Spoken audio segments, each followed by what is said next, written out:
Dear friends, स्वागत है आप सभी का हमारे चैनल इनर ब्लिस संघा पर। मैं आप सभी को दिल से धन्यवाद कहना चाहती हूँ फॉर सब्सक्राइबिंग माय चैनल, धन्यवाद for liking my videos and धन्यवाद मुझे सुनने के लिए। नए साल 2024 की आप सभी को ढेर सारी शुभकामनाएं।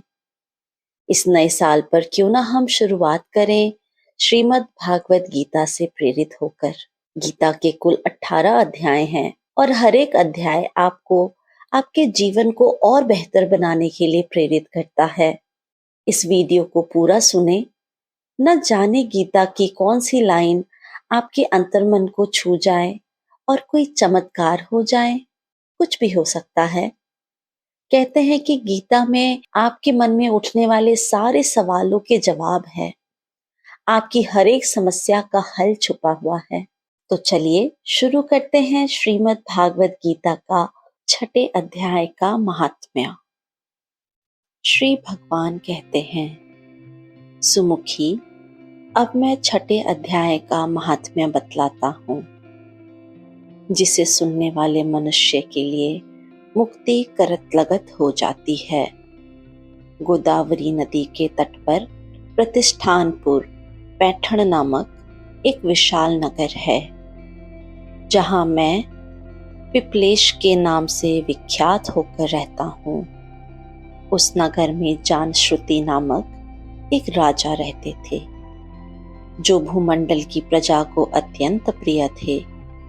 उनका प्रताप मार्तंड मंडल के प्रचंड तेज के समान जान पड़ता था। प्रतिदिन होने वाले उनके यज्ञ के धुएं से नंदनवन के कल्प वृक्ष इस प्रकार काले पड़ गए थे, मानो राजा की असाधारण दानशीलता देखकर वे लज्जित हो गए हों।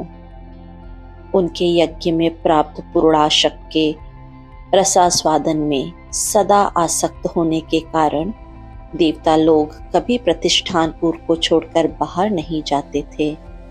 उनके दान के समय छोड़े हुए जलधार की प्रताप रूपी तेज और यज्ञ के धूमों से पुष्ट होकर मेघ ठीक समय पर वर्षा करते थे।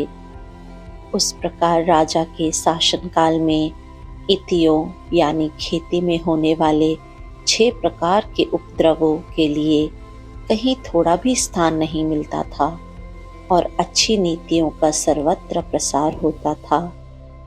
वे बावली, कुएं और पोखरे खुदवाने के बहाने मानो प्रतिदिन पृथ्वी के भीतर की निधियों का अवलोकन करते थे। एक समय राजा के दान, तप, यज्ञ और प्रजा पालन से संतुष्ट होकर स्वर्ग के देवता उन्हें वर देने के लिए आए। वे कमलनाल के समान उज्जवल हंसों का रूप धारण करके अपनी पंखे हिलाते हुए आकाश मार्ग से चलने लगे। बड़ी उतावली के साथ उड़ते हुए वे सभी हंस परस्पर बातचीत भी करते जाते थे। उनमें से भद्राश्वा 2-3 हंस वेग से उड़कर आगे निकल गए। तब पीछे वाले हंसों ने आगे जाने वाले को संबोधित करके कहा, अरे भाई भद्राश्व, तुम लोग वेग से चलकर आगे क्यों हो गए हो? यह मार्ग बड़ा दुर्गम है, इसमें हम सबको साथ मिलकर चलना चाहिए। क्या तुम्हें दिखाई नहीं देता? ये सामने ही पुण्य मूर्ति महाराज जानश्रुति का तेजपुंज अत्यंत स्पष्ट रूप से प्रकाशमान हो रहा है। उस तेज से भस्म होने की आशंका है, अतः हमें सावधान होकर चलना चाहिए। पीछे वाले हंसों के ये वचन सुनकर आगे वाले हंस हंस पड़े और उच्च स्वर से उनकी बातों की अवहेलना करते हुए बोले, अरे भाई, क्या इस राजा जानश्रुति का तेज ब्रह्मवादी महात्मा रैंक के तेज से भी अधिक तीव्र है? हंसों की ये बातें सुनकर राजा जानश्रुति अपने ऊंचे महल की छत से उतर गए और सुखपूर्वक आसन पर विराजमान हो गए। अपने सारथियों को बुलाकर बोले, जाओ, महात्मा रैंक को यहाँ ले आओ। राजा का यह अमृत के समान वचन सुनकर महा नामक सारथी प्रसन्नता प्रकट करता हुआ नगर से बाहर निकला। सबसे पहले उसने मुक्तिदायिनी काशीपुर की यात्रा की, जहाँ जगत के स्वामी भगवान विश्वनाथ मनुष्य को उपदेश दिया करते थे। उसके बाद वह गया क्षेत्र में पहुंचा, जहाँ प्रफुल्ल नेत्रों वाले भगवान गदाधर संपूर्ण लोकों का उद्धार करने के लिए निवास करते हैं। तदनंतर नाना तीर्थों में भ्रमण करता हुआ सारथी पापनाशिनी मथुरापुरी में गया। यहाँ भगवान श्री कृष्ण का आदि स्थान है, जो परम महान एवं मोक्ष प्रदान करने वाला है। वेद और शास्त्रों में वह तीर्थ त्रिभुवनपति भगवान गोविंद के अवतार स्थान के नाम से प्रसिद्ध है। नाना देवता और ब्रह्मर्षि उसका सेवन करते हैं। मथुरा नगर कालिंदी यानी यमुना के किनारे शोभा पाता है। उसकी आकृति अर्धचंद्र के समान प्रतीत होती है। वह सब तीर्थों के निवास से परिपूर्ण है। परम आनंद प्रदान करने के कारण बहुत सुंदर प्रतीत होता है। गोवर्धन पर्वत के होने से मथुरा मंडल की शोभा और भी बढ़ जाती है। वह पवित्र वृक्षों और लताओं से आवृत है। उसमें 12 वन हैं। वह परम पुण्यमय तथा सबको विश्राम देने वाले श्रुतियों के सारभूत भगवान श्री कृष्ण की आधार भूमि है। तत्पश्चात मथुरा से पश्चिम और उत्तर दिशा की ओर बहुत दूर तक जाने पर सारथी को कश्मीर नामक एक नगर दिखाई दिया, जहाँ शंख के समान उज्ज्वल गगनचुंबी महलों की पंक्तियां भगवान शंकर के अट्ठाहस की भांति शोभा पाती हैं। जहाँ ब्राह्मणों के शास्त्रीय आलाप सुनकर मूक मनुष्य भी सुंदर वाणी और पदों का उच्चारण करते हुए देवता के समान हो जाते हैं। जहाँ निरंतर होने वाले यज्ञ धूम से व्याप्त होने के कारण आकाश मंडल में मेघों से धुलते रहने पर भी अपनी कालिमा नहीं छोड़ता। जहाँ उपाध्याय के पास आकर छात्र जन्मकालीन अभ्यास से ही संपूर्ण कलाएं स्वतः पढ़ लेते हैं, तथा जहाँ माणिकेश्वर नाम से प्रसिद्ध भगवान चंद्रशेखर देहधारियों को वरदान देने के लिए नित्य निवास करते हैं। कश्मीर के राजा माणिकेश ने दिग्विजय में समस्त राजाओं को जीतकर भगवान शिव जी का पूजन किया था। तभी से उनका नाम माणिकेश्वर हो गया। उन्हीं के मंदिर के दरवाजे पर महात्मा रैंक एक छोटी सी गाड़ी पर बैठे अपने अंगों को खुजलाते हुए वृक्ष की छाया का सेवन कर रहे थे। अपनी इसी अवस्था में सारथी ने उन्हें देखा। उनकी इसी अवस्था में सारथी ने उन्हें देखा। राजा के बताए हुए भिन्न भिन्न चिन्हों से उसने शीघ्र ही रैंक को पहचान लिया और उनके चरणों में प्रणाम करके कहा, ब्राह्मण, आप किस स्थान पर रहते हैं? आपका पूरा नाम क्या है? आप तो सदा स्वच्छंद विचरने वाले हैं, फिर यहाँ किस लिए ठहरे हैं? इस समय आपका क्या करने का विचार है? सारथी के ये वचन सुनकर परम आनंद में निमग्न महात्मा रैंक ने कुछ सोचकर उससे कहा, यद्यपि हम पूर्ण काम हैं, हमें किसी वस्तु की आवश्यकता नहीं है, तथापि कोई भी हमारी मनोवृत्ति के अनुसार परिचर्या कर सकता है। रैंक के हार्दिक अभिप्राय को आदरपूर्वक ग्रहण करके सारथी धीरे से राजा के पास चल दिया। वहां पहुंचकर राजा को प्रणाम करके उसने हाथ जोड़कर सारा समाचार निवेदन किया। उस समय स्वामी के दर्शन से उसके मन में बड़ी प्रसन्नता थी। सारथी के वचन सुनकर राजा के नेत्र आश्चर्य से चकित हो उठे। उनके हृदय में रैंक का सत्कार करने की श्रद्धा जागृत हुई। उन्होंने 2 खच्चरियों से जुती हुई एक गाड़ी लेकर यात्रा की। साथ ही मोती के हार अच्छे अच्छे वस्त्र और 1 सहस्त्र गौएं भी साथ में ले ली। कश्मीर मंडल में महात्मा रैंक जहाँ रहते थे, उस स्थान पर पहुंचकर राजा ने सारी वस्तुएं उनके आगे निवेदन कर दी और पृथ्वी पर पड़कर साष्टांग प्रणाम किया। महात्मा रैंक अत्यंत भक्ति के साथ चरणों में पड़े हुए राजा जानश्रुति पर कुपित होकर बोले, रे शूद्र, तू दुष्ट राजा है, क्या तू मेरा वृत्तांत नहीं जानता? यह खच्चरियों से जुती हुई अपनी ऊंची गाड़ी ले जा। यह वस्त्र, ये मोतियों के हार और ये दूध देने वाली गायें भी स्वयं ही ले जा। इस तरह आज्ञा देकर रैंक ने राजा के मन में एक भय उत्पन्न कर दिया। तब राजा ने शाप के भय से महात्मा रैंक के दोनों चरण पकड़ लिए और भक्ति पूर्वक कहा, ब्रह्मान, मुझ पर प्रसन्न होइए। भगवान, आप में यह अद्भुत महात्म्य कैसा है? ये कैसे आया? प्रसन्न होकर मुझे ठीक ठीक बताइए। रैंक ने कहा, राजन, मैं प्रतिदिन गीता के 6 अध्याय का जप करता हूँ। इसी से मेरी तेजो राशि देवताओं के लिए भी दुस्सह है।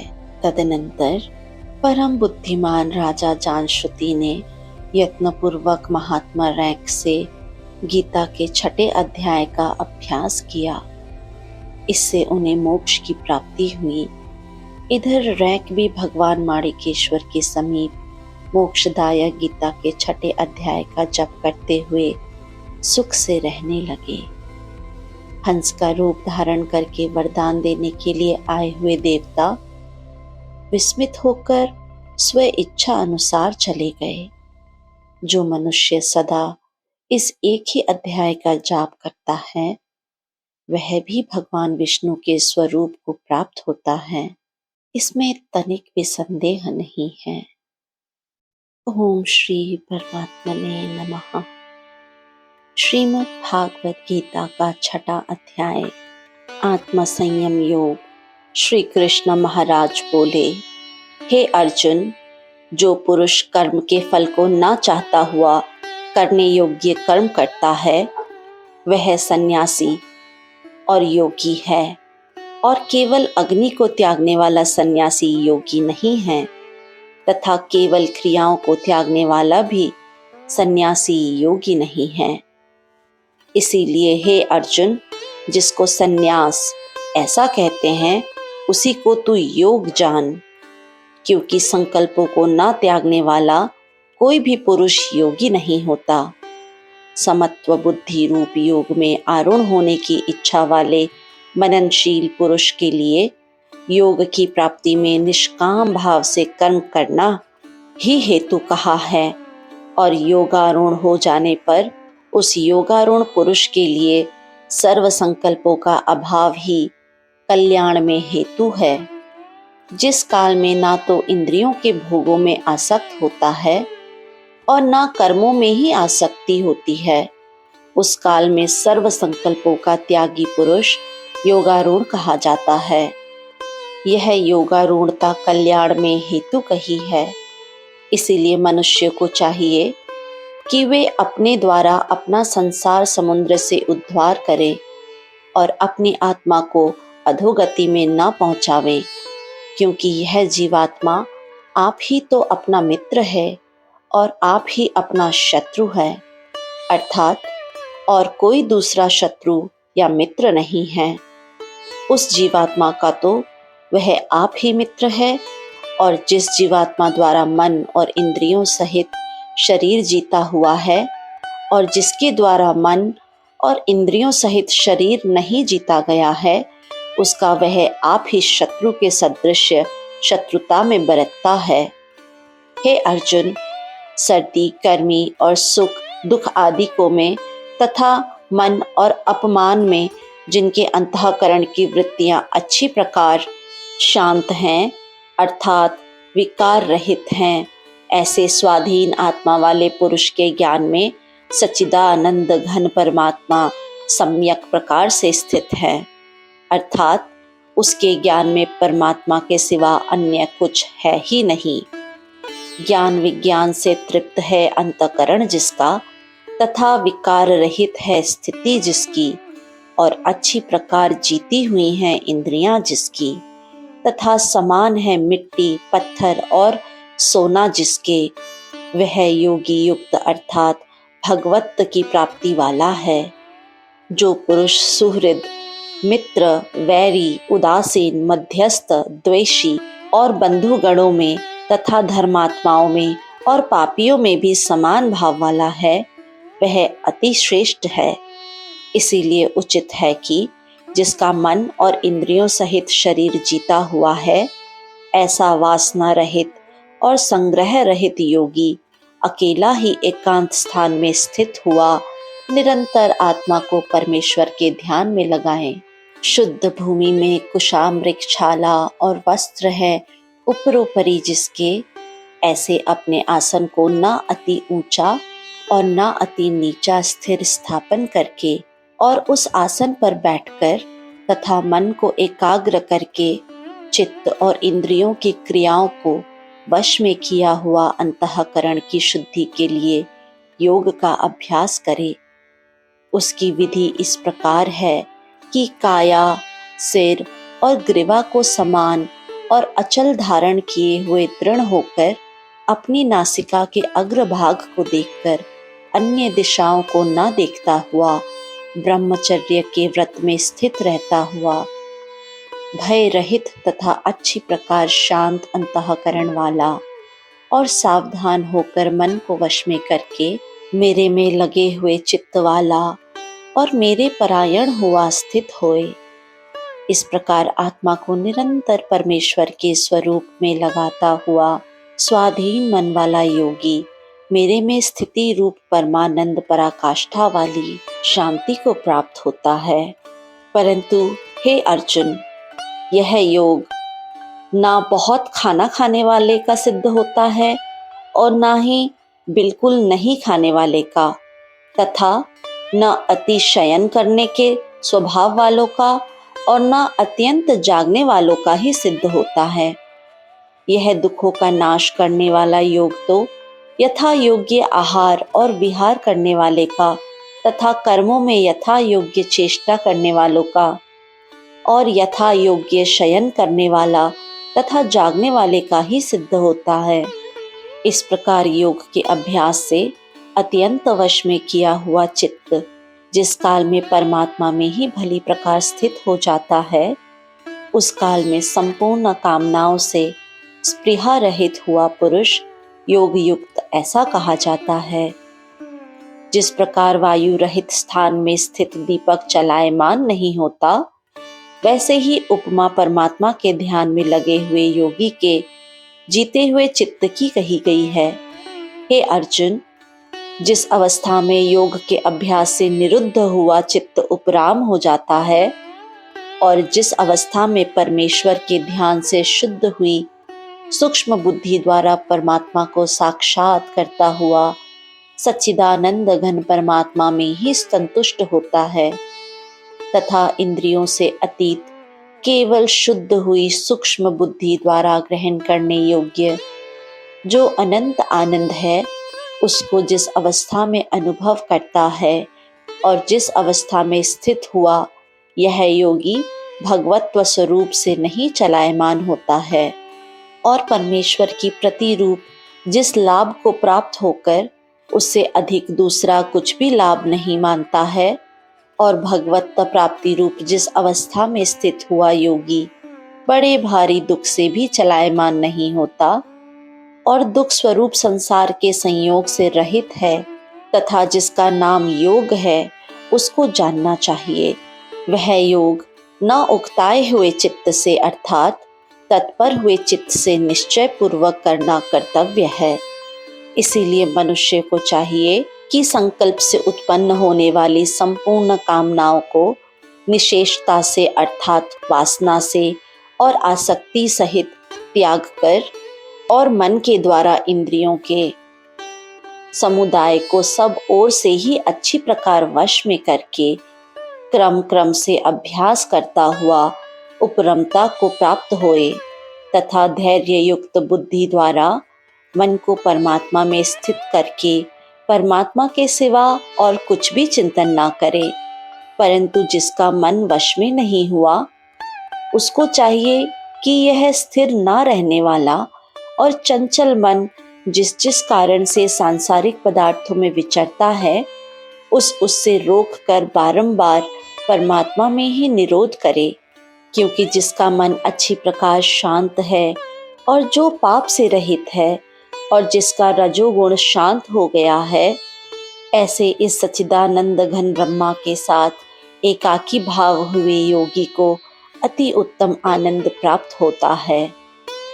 वह पाप रहित योगी इस प्रकार निरंतर आत्मा को परमात्मा में लगाता हुआ सुखपूर्वक पर ब्रह्मा परमात्मा की प्राप्ति रूप अनंत आनंद को अनुभव करता है। हे अर्जुन, सर्वव्यापी अनंत चेतन में एकाकी भाव से स्थित रूप योग से युक्त हुए आत्मा वाला तथा सब में समभाव से देखने वाला योगी आत्मा को संपूर्ण भूतों में बर्फ में जल के सदृश व्यापक देखता है और संपूर्ण भूत को आत्मा में देखता है। अर्थात जैसे स्वप्न से जगा हुआ पुरुष स्वप्न के संसार को अपने अंतर्गत संकल्प के आधार देखता है, वैसे ही वह पुरुष संपूर्ण भूतों को अपने सर्वव्यापी अनंत चेतन आत्मा के अंतर्गत संकल्प के आधार ही देखता है। जो पुरुष संपूर्ण भूतों में सबके आत्मा रूप मुझ वासुदेव को ही व्यापक देखता है और संपूर्ण भूतों को मुझ वासुदेव के अंतर्गत देखता है, उसके लिए मैं अदृश्य नहीं होता और वह मेरे लिए अदृश्य नहीं होता, क्योंकि वह मेरे में एकाकी भाव से स्थित है। इस प्रकार जो पुरुष एकाकी भाव में स्थित हुआ संपूर्ण भूतों में आत्म रूप से स्थित मुझ सच्चिदानंद घन वासुदेव को भजता है, वह योगी सब प्रकार से बरतता हुए भी मेरे में ही बरतता है, क्योंकि उसके अनुभव में मेरे सिवा अन्य कुछ है ही नहीं। हे अर्जुन, जो योगी अपनी सदृश्यता से संपूर्ण भूतों में सम देखता है और सुख अथवा दुख को भी सब में सम देखता है, वह योगी परम श्रेष्ठ माना गया है। इस प्रकार भगवान के वाक्यों को सुनकर अर्जुन बोले, हे मधुसूदन, जो यह ध्यान योग आपने समत्व भाव से कहा है, इसकी मैं मन के चंचल होने से बहुत काल तक ठहरने वाली स्थिति को नहीं देखता हूँ, क्योंकि हे कृष्ण, यह मन बड़ा चंचल और प्रमथन स्वभाव वाला है तथा बड़ा दृढ़ और बलवान है। इसीलिए इसका वश में करना मैं वायु की भांति अति दुष्कर मानता हूँ। इस प्रकार अर्जुन के पूछने पर श्री कृष्ण भगवान बोले, हे महाबाहो, निसंदेह मन चंचल और कठिनता से वश में होने वाला है, परंतु हे कुंती पुत्र अर्जुन, अभ्यास अर्थात स्थिति के लिए बारंबार यत्न करने से और वैराग्य से वश में होता है। इसीलिए इसको अवश्य वश में करना चाहिए, क्योंकि मन को वश में ना करने वाला पुरुष द्वारा योग दुष्प्राप्य है, अर्थात प्राप्त होना बहुत कठिन है, और स्वाधीन मन वाले प्रयत्नशील पुरुष द्वारा साधन करने से प्राप्त हो जाना सहज है। यही मेरा मत है। इस पर अर्जुन बोले, हे कृष्ण, योग से चलायमान हो गया है मन जिसका, ऐसा शिथिल यत्न वाला श्रद्धा युक्त पुरुष योग की सिद्धि को अर्थात भगवत साक्षात्कारता को न प्राप्त होकर किस गति को प्राप्त होता है?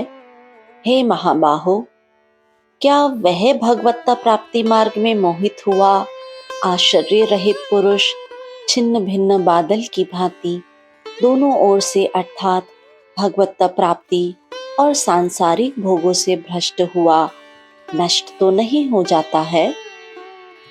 हे कृष्ण, मेरे इस संशय को संपूर्णता से छेदन करने के लिए आप ही योग्य हैं, क्योंकि आपके सिवा दूसरा इस संशय का छेदन करने वाला मिलना संभव नहीं है। इस प्रकार अर्जुन के पूछने पर श्री कृष्ण भगवान बोले, हे पार्थ, उस पुरुष का ना तो इस लोक में और ना परलोक में ही नाश होता है, क्योंकि हे प्यारे, कोई भी शुभ कर्म करने वाला अर्थात भगवत अर्थ कर्म करने वाला दुर्गति को नहीं प्राप्त होता, किंतु वह योग भ्रष्ट पुरुष पुण्यवानों के लोकों को अर्थात स्वर्गादिक उत्तम लोकों को प्राप्त होकर उनमें बहुत वर्षों तक वास करके शुद्ध आचरण वाले श्रीमान पुरुषों के घर में जन्म लेता है। अथवा वैराग्यवान पुरुष उन लोकों में न जाकर ज्ञानवान योगियों के ही कुल में जन्म लेता है, परंतु इस प्रकार का जो यह जन्म है वो संसार में निसंदेह अति दुर्लभ है। वह पुरुष वहां उस पहले शरीर में साधन किए हुए बुद्धि के संयोग को अर्थात समत्व बुद्धि योग के संस्कारों को अनायास ही प्राप्त हो जाता है, और हे कुरुनंदन, उसके प्रभाव से फिर अच्छी प्रकार भगवत प्राप्ति के निमित्त यत्न करता है। वह विषयों के वश में हुआ भी उस पहले के अभ्यास से ही निसंदेह भगवत्ता की ओर आकर्षित किया जाता है, तथा समत्व बुद्धि रूप योग का जिज्ञासु भी वेद में कहे हुए सकाम कर्मों के फल को उल्लंघन कर जाता है, जबकि इस प्रकार मंद प्रयत्न करने वाला योगी भी परम गति को प्राप्त हो जाता है। तब क्या कहना है कि अनेक जन्मों से अंतःकरण की शुद्धि रूप सिद्धि को प्राप्त हुआ और अति प्रयत्न से अभ्यास करने वाला योगी संपूर्ण पापों से अच्छी प्रकार शुद्ध होकर उस साधन के प्रभाव से परम गति को प्राप्त होता है, अर्थात परमात्मा को प्राप्त होता है, क्योंकि योगी तपस्वियों से श्रेष्ठ है और शास्त्र के ज्ञान वालों से भी श्रेष्ठ माना गया है, तथा सकाम कर्म करने वालों से भी योगी श्रेष्ठ है। इससे हे अर्जुन, तू योगी बन। हे प्यारे, संपूर्ण योगियों में भी जो श्रद्धावान योगी मेरे में लगे हुए अंतरात्मा से मेरे को निरंतर भजते हैं, वह योगी मुझे परम श्रेष्ठ मान्य है। श्रीमद् भागवत गीता का 6वां अध्याय आत्म संयम योग संपूर्ण। इस वीडियो को सुनने के लिए मैं आप लोगों की बहुत आभारी हूँ। धन्यवाद।